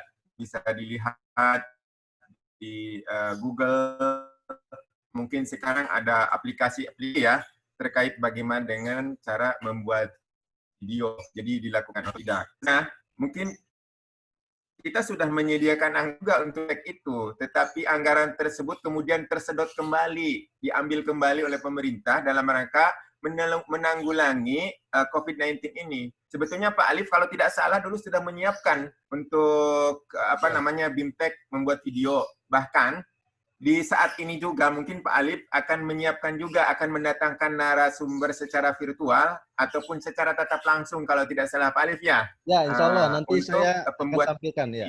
Begitu. Ya. Iya. Ya. Nanti akan ada nanti mungkin akan disampaikan oleh Pak Arif dalam hal ini. Kemudian tentang diklat video, mungkin harus ada perubahan kurikulum ya di Balai Diklat. Nanti insya Allah mungkin Pak Amir, kemudian Pak Alif, dan saya beserta Kasubdit mungkin nanti bisa berkirim surat kepada Pusdiklat, begitu kan, untuk melakukan perubahan kurikulum terkait dengan pembuatan video ini, agar para penyuluh yang didiklat bisa membuat video dan kemudian menyebarkannya pada penyuluh di daerahnya masing-masing. Kemudian yang kedua, tentang penyuluhan lintas kota, begitu kan. Kalau misalnya Pak Alam berada di kota A, sebetulnya bisa memberikan bimbingan dan penyuluhan di kota B, di kota C, atau di kota D, begitu kan. Asalkan ada surat tugas dari pimpinan, dari atasan. Misalnya tugasnya di kota A, tetapi karena perlu juga ada penyuluhan di kota B, kota C, maka minta saja surat tugas dari atasan untuk melakukan bimbingan dan penyuluhan di kota tersebut. Surat tugas saja. Itu aja Pak Alif, terima kasih. Baik. Saya kembalikan ke Pak Alif. Baik, makasih Pak Faiz dan Bang Amir yang sudah memberikan tanggapan. Baik, saya sedikit menambahkan tentang pembinaan, bukan pembinaan ya, semacam katakanlah coaching klinik pembuatan video pendek. Memang seperti yang Pak Faiz sudah sampaikan tadi, sebenarnya tahun 2020 ini kita di Subdit Penyuluh Agama Islam, Direktorat Penerangan Agama Islam sudah menganggarkan sampai ke tingkat 514 kabupaten kota. Jadi lagi-lagi rencana juga sudah kita matangkan, tapi keadaan pandemi, keadaan COVID, jadi anggaran itu terserap lagi untuk penanganan COVID yang seperti sudah disampaikan Pak Faiz. Bahkan kita sudah sampai memberikan anggaran sampai 514 kabupaten kota khusus untuk penyuluh agama Islam. Jadi kita mau di Subdit Penyuluh Agama Islam supaya penyuluh semua mahir dalam pembuatan video pendek. Bagaimana juga nantinya penyuluh hadir di media sosial dengan secara santun, menggunakan bahasa-bahasa yang santun, yang tidak provokatif, yang sampai ke media sosial. Karena media sosial ini tentunya sangat sensitif. Kemudian nanti juga insya Allah ada beberapa kali pertemuan kami adakan, kami mengundang praktisi medsos. Jadi temanya adalah how to create video with your phone, with your smartphone. Jadi tidak melulu menggunakan laptop kita untuk membuat sebuah video itu. Pakai handphone kita, pakai smartphone kita yang ada, kita bisa juga langsung membuat video yang bagus, yang bisa langsung diupload ke Facebook, ke Instagram, ke YouTube, ke itu bisa. Jadi saya juga pernah ikut kelasnya. Jadi nanti saya tertarik dengan ada narasumber praktisi medsos, kita nanti insya Allah kita hadirkan 5 sampai 6 kali pertemuan nanti. Dan lagi-lagi dengan keterbatasan kita sekarang, anggaran kita terbatas, media kita terbatas, hanya Zoom. tidak bisa tatap muka, jadi mohon ditunggu saja kesempatannya. Jadi juga kemarin juga banyak request, kenapa cuma penyuluh teladan 2019 yang dibikin semacam ini, nanti kemudiannya berlanjut. Baik, kesempatan berikutnya saya kasih Bapak Abdul Wahid yang sudah mengangkat tangan melalui menu reaction. Monggo Pak Abdul Wahid.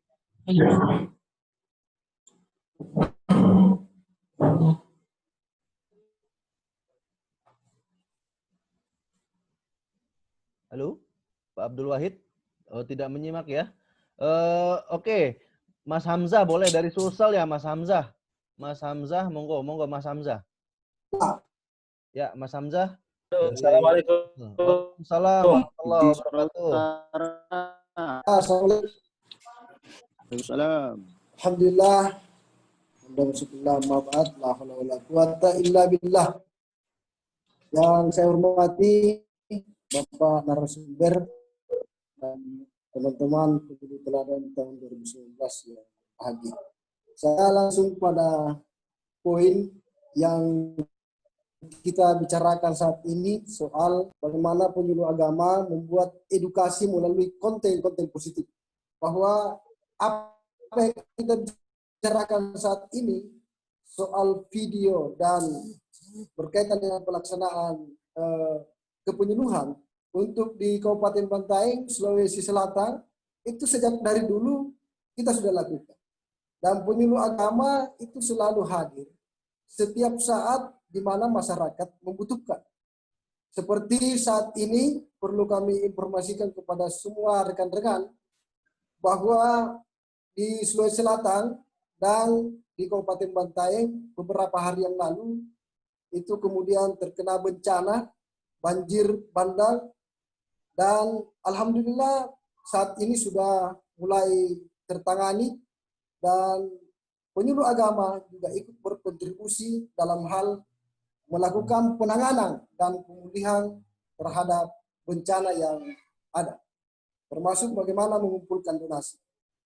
Nah, itu salah satu informasi penting untuk kami sampaikan di forum ini.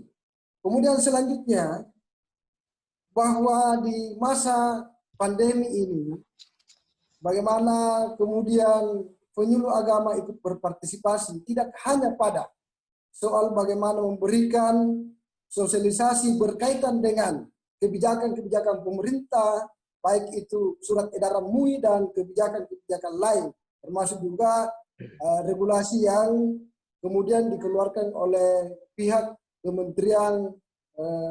Kementerian Kesehatan. Tetapi penyuluh agama lebih pada bagaimana menyisir dampak-dampak pandemi tersebut, termasuk dampak ekonomi.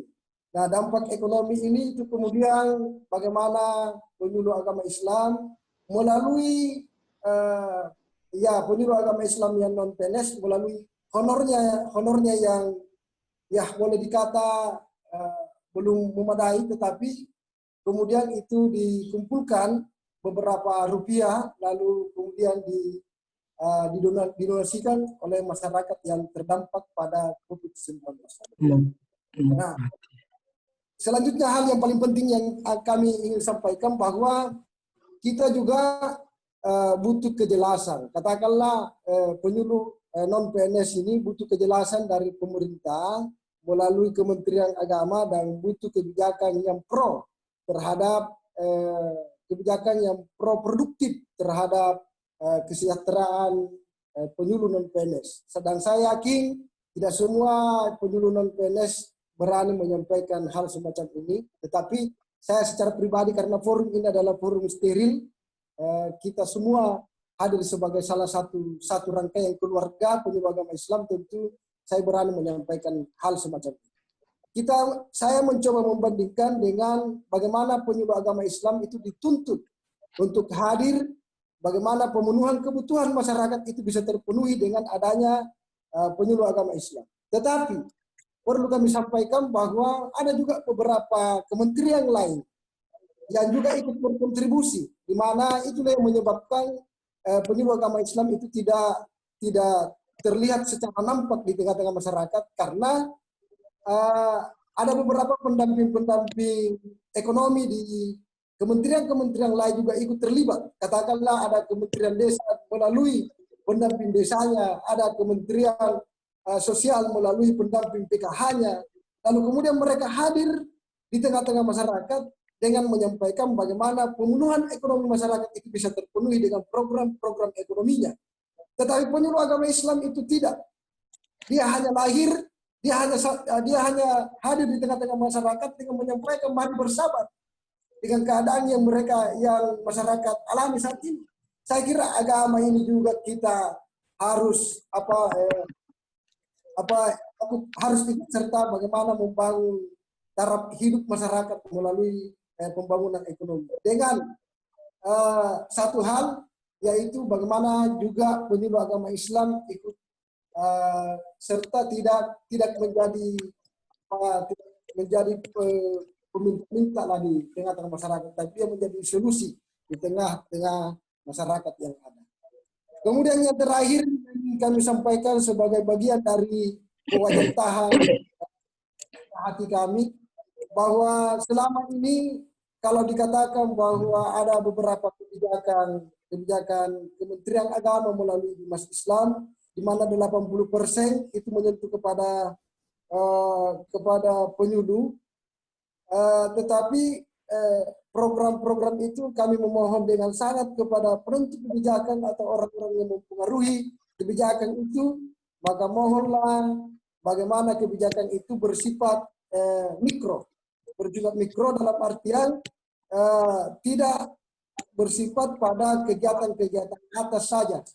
Kita membutuhkan bagaimana kebijakan itu menyentuh kepada tidak hanya kepada penyuluhnya, tetapi kepada majelis taklimnya, kepada TKTPA-nya, dan kepada komunitas remaja-remaja dan binaan-binaan yang ada. Tetapi kebijakan itu kan biasanya dia hanya lahir di atas saja, lalu kemudian di tingkat masyarakat kita, di tingkat penyuluh, di tingkat akar hanya mendapatkan tetesan-tetesan kecil dari kebijakan yang dikeluarkan oleh Kementerian Agama melalui Bimas Islam. Kita membutuhkan ada biaya kegiatan.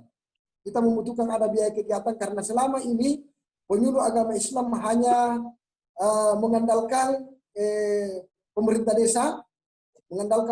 desa melalui kebijakan-kebijakannya untuk ikut serta istilahnya ikut serta ngebeng. Jadi penyuluh agama Islam itu hanya ngebeng-ngebeng saja di setiap. Baik. Makasih Pak Hamzah. Sudah bisa terima kasih. Hanya itu yang kami sampaikan, mudah-mudahan bisa ditanggapi. Terima kasih. Wassalamualaikum warahmatullahi wabarakatuh. Baik, Mas Pak Hamzah menyampaikan beberapa komentar kepada kita semua bahwasanya lagi-lagi bagaimana ketersediaan anggaran untuk hadir di masyarakat. Baik, mungkin Bang Amir bisa menanggapi sebentar dari yang Pak Hamzah sampaikan kaitannya dengan bagaimana penyuluh hadir sementara tidak dikasih alat perang, ibaratnya begitu. Cuma hanya dikasih sabar.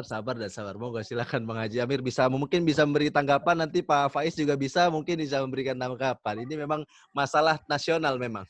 Monggo Pak Amir. Ya, halo. Dengeran nggak sih ini speaker saya? Kedengeran Bang. Dengeran ya? Iya, ini saya mau ngomong apa ya? Jadi gini, struktur anggaran kita itu, Kementerian Agama itu, kita ini sisa dari keranjang pendidikan. Kalau pendidikan itu karena amanat undang-undang harus 20% dari seluruh anggaran. Jadi kalau pendidikan itu sampai 80 triliun misalnya, ya kan, kita ini sisanya karena nah inilah karena keranjang kita masuk dalam keranjang agama. Nah, itu pertama ya. Jadi memang anggaran sangat terbatas. Nah, tapi ini upaya yang tidak boleh kita menyerah. Nah, 2016 kita mulai apa istilahnya bangkit lah ya, reformasi penyuluh agama. Jadi kita Kita bangkitlah sama-sama, kita tunjukkan penyuluh agama itu hadir, kita rekrut secara terbuka segala macam. Nah ini dalam rangka bagaimana penyuluh agama dilihat. Kalau misalnya saya kasih contoh sederhana saja, CPNS guru itu sampai 32.000 sampai 50.000 misalnya. CPNS penyuluh agama udah 2 tahun ini itu cuma 60. Bayangin perbedaannya, atau CPNS perawat misalnya, dokter misalnya, itu puluhan ribu. Tapi kenapa CPNS penyuluh agama cuma 60? Nah, koreksinya menurut saya, kita sama-sama koreksi diri, apakah penyuluh agama belum dilihat penting oleh negara? Kinerjanya belum terlihat, atau kenapa penyuluh agama CPNS-nya sedikit gitu loh. Nah ini kritik juga. Ini terus bagaimana? Jadi penyuluh agama ini baru bangkit 2016 ini kita rekrut secara terbuka, kita kita tunjukkan kinerja kita. Kita mau kasih tahu ke DPR, ke Bappenas, ke DJA, ke semua pemangku kebijakan anggaran. Ini penyuluh agama ini hadir dan penting. Nah ini masih dalam proses barulah, ya kan. Jadi bagaimana terus negara menganggap penyuluh agama penting? Kalau penyuluh agama tidak disejahterakan, maka konflik-konflik agama akan banyak. Maka akan muncul nabi-nabi palsu. Maka kira-kira apalah ya kan. Jadi ini butuh ini. Kita tunjukkan kinerja kita, ya kan. Pasti nanti sampai kita terlihat oleh negara bahwa kita penting. Nah, justru nanti ketika itu baru anggaran akan mengikuti. Nah, jadi ini masih dalam tahap awal, masih dalam tahap perjuangan sama-sama bagaimana, apalagi sampai penyuluh agama punya anggaran pembinaan, penyuluh agama bisa dikasih kendaraan operasional, penyuluh agama punya seragam nasional, penyuluh agama punya KTA yang sekaligus dengan ATM gitu. Penyuluh agama menjadi profesi yang bergengsi dan membanggakan. Nah ini masih tahap awal, ini butuh kerja sama-sama, tunjukkan kinerja. Kita juga berjuang di pusat bagaimana mewujudkan ini semuanya. Jadi sabar-sabar, tapi ya itu tadi, jangan anggaran menjadi alasan untuk kita tidak bergerak, kita tidak kreatif.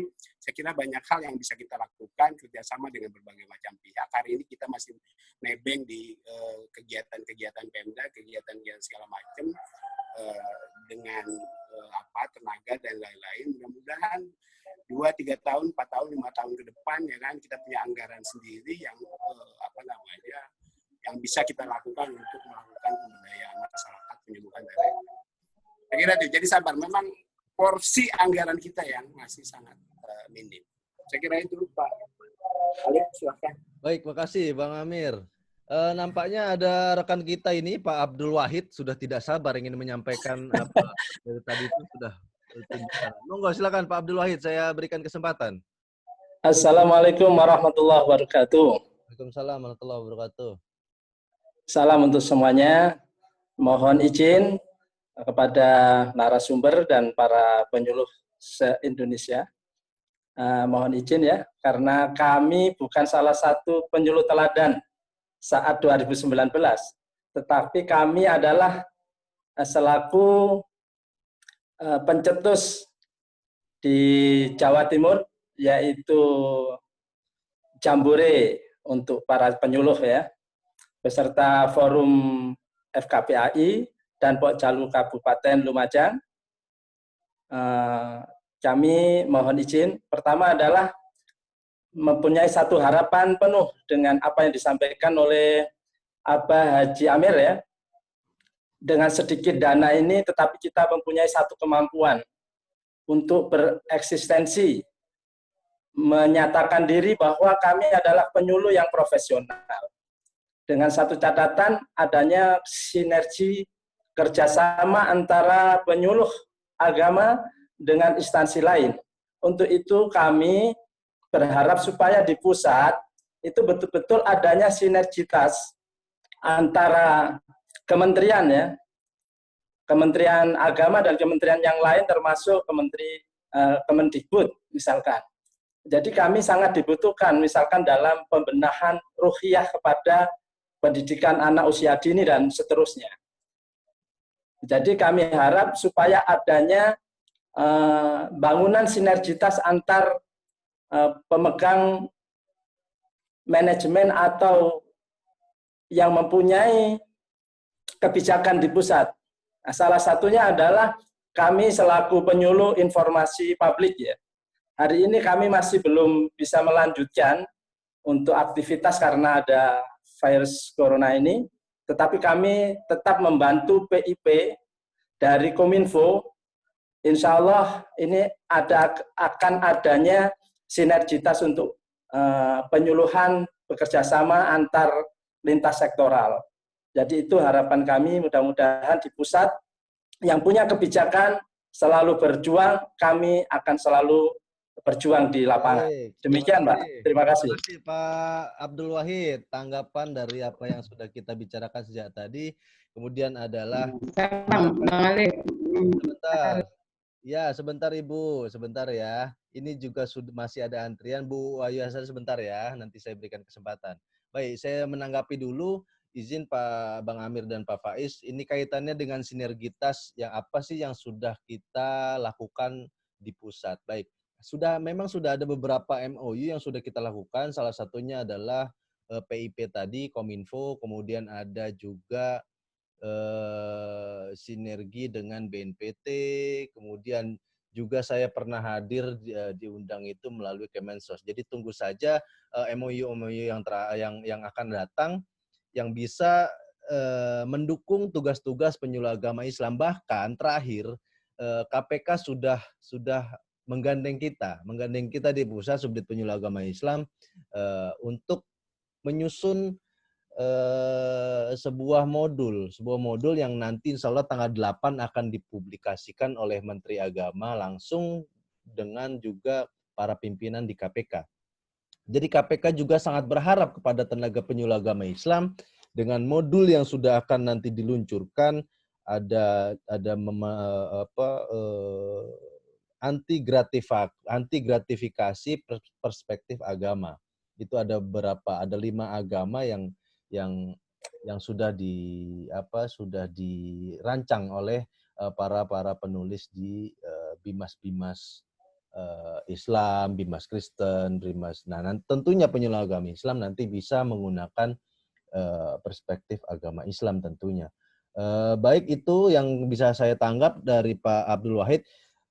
Untuk melengkapi bagaimana sinergi kita yang sudah kita lakukan, salah satunya adalah dengan Kemenkumham. Kita sudah bentuk MOU, kita berikan kesempatan Pak Aid Mustaqim ini salah satu penggiat kita di lapas yang bukan main-main, ini di Nusa Kambangan. Beliau mungkin bisa menceritakan apa sih yang sudah dilakukan oleh rekan-rekan penyuluh agama Islam yang ada di Cilacap. Monggo, silakan Pak Ustadz Aid Mustaqim. Ya, terima kasih. Assalamualaikum warahmatullahi wabarakatuh. Waalaikumsalam warahmatullahi wabarakatuh. Langsung saja, karena waktu yang terbatas, kami alhamdulillah menindaklanjuti MOU dari Dirjen Bimas Islam dan Kemenkumham. Kami sudah jalan mulai 2014. Salah satunya dalam masa-masa ini, terakhir ini, adalah menjadi narasumber bimbingan konseling khusus di Lapas Batu, yaitu Lapas Khusus Bandar Narkoba. Yang pertama, ini sangat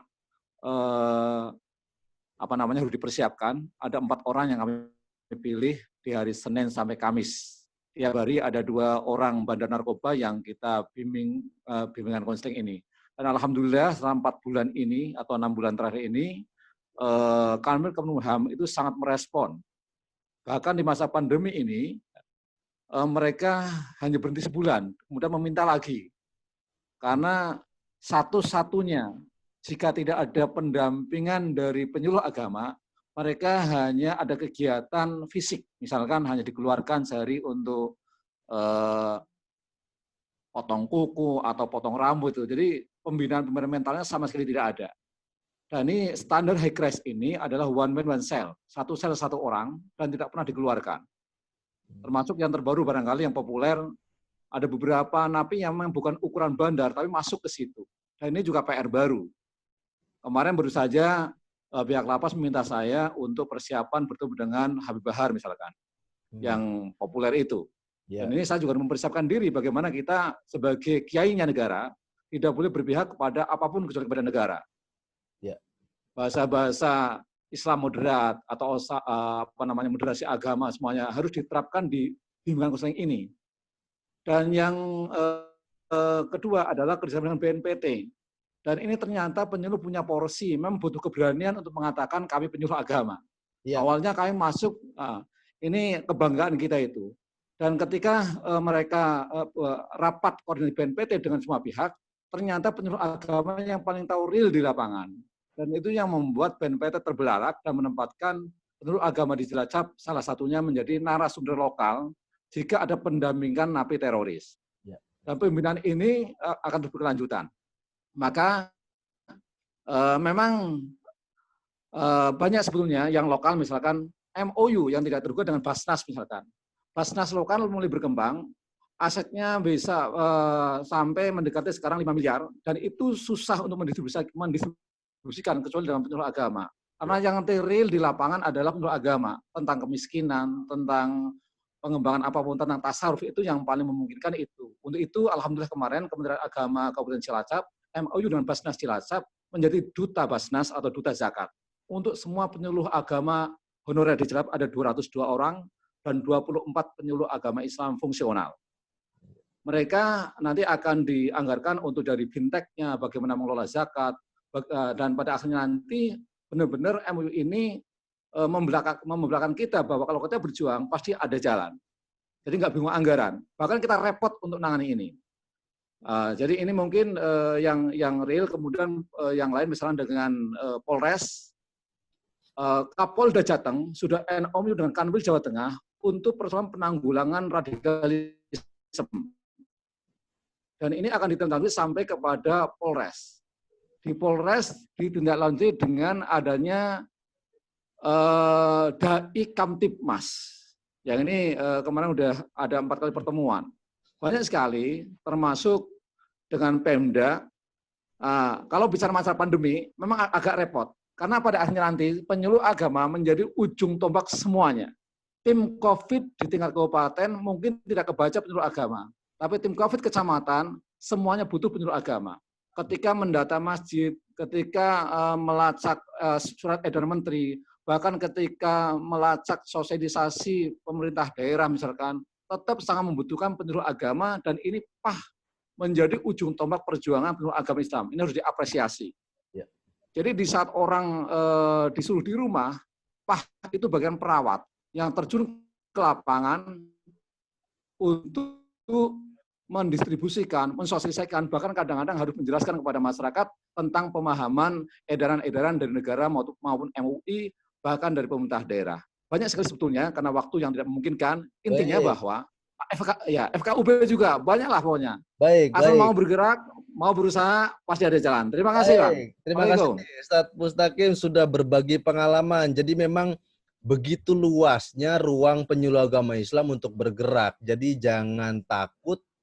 Intinya begini, Bapak Ibu, kita juga di pusat selalu terus mengingatkan kepada kita semua bahwasannya jangan malu, jangan ragu bahwa tunjukkan kita adalah penyuluh agama Islam, tampilkan kita adalah penyuluh agama Islam. Berikan kepada pihak luar, ini loh penyuluh agama Islam, dengan sedemikian ruang yang sangat luas buat kita semua untuk memberikan hadir di tengah-tengah masyarakat tanpa ada apa sih yang kita dapat itu nanti akan mengikuti. Ya, itu pengalaman sharing dari Pak Aid Mustaqim. Tadi Mbak Wahyu Hasanah ya dari Jogja, nampaknya juga sudah tidak sabar itu untuk berbagi pengalaman juga ini. Mbak Jawa Wahyu, Tengah juga ya. Oh ya, sebentar Mbak Wahyu, saya minta singkat padat jelas ya karena waktunya Sumatera Center, Sumatera Utara. tinggal 15 menit ini waktunya Bapak Ibu. Terima kasih Mas Alif. Monggo silakan. Wah, Sumatera Selatan, Pak.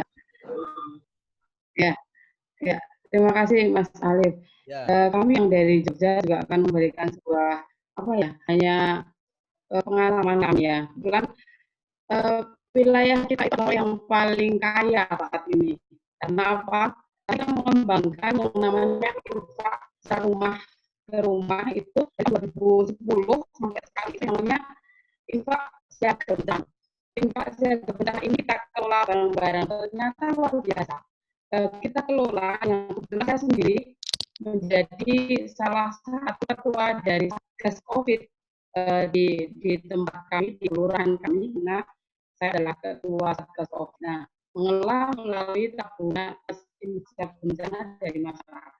Ternyata luar biasa. Kumpulnya uang itu per bulan itu bisa mencapai hampir sekitar 4 jutaan. Saat ini kita bisa mempunyai dana untuk persiapan pandemi ini dalam satu wilayah kampung itu sampai 80 juta. Hanya melalui pengembangan infak kita kelola. Jadi masyarakat kita kelola satu hari itu menyediakan itu, dan itu karena untuk namanya infak siaga bencana. Kita kumpulkan bersama masyarakat. Tabungan itu hanya untuk bencana